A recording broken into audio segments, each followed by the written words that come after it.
আমার নাম রুদ্র।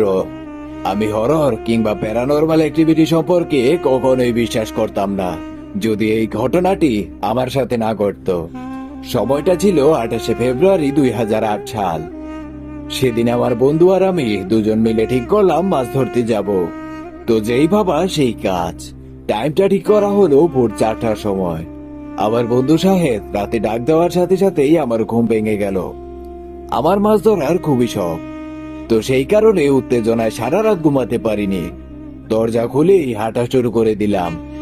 আমি শুনেছিলাম যে গভীর রাতে যদি কেউ ডাকে তাহলে 3বার ডাক দেওয়ার পর সাড়া দিতে হয়, কিন্তু এত কিছু তখন মনে ছিল না।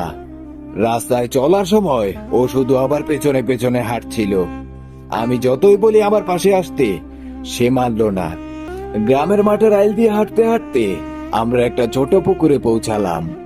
পুকুরে শুধু কাদাই ভর্তি ছিল, পানি কিছুই ছিল না। তাই সাঁতার কেটে কেটে মাছ ধরা শুরু করলাম।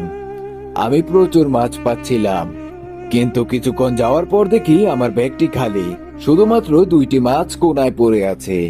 আমি মাছ ধরতে ধরতে দেখি আমার পেছনে থাকা আমার বন্ধু ঝাঁপি থেকে একটা একটা করে মাছ নিচ্ছে আর গিলে ফেলছে। চারদিকে জ্যোৎস্না থাকায় আমার কিছুই বুঝতে অসুবিধা হলো না। আমি চুপ করে মাছ ধরতে লাগলাম, আর আমার কাছে থাকা বল্লমটা ওর দিকে ছুঁড়ে মারলাম।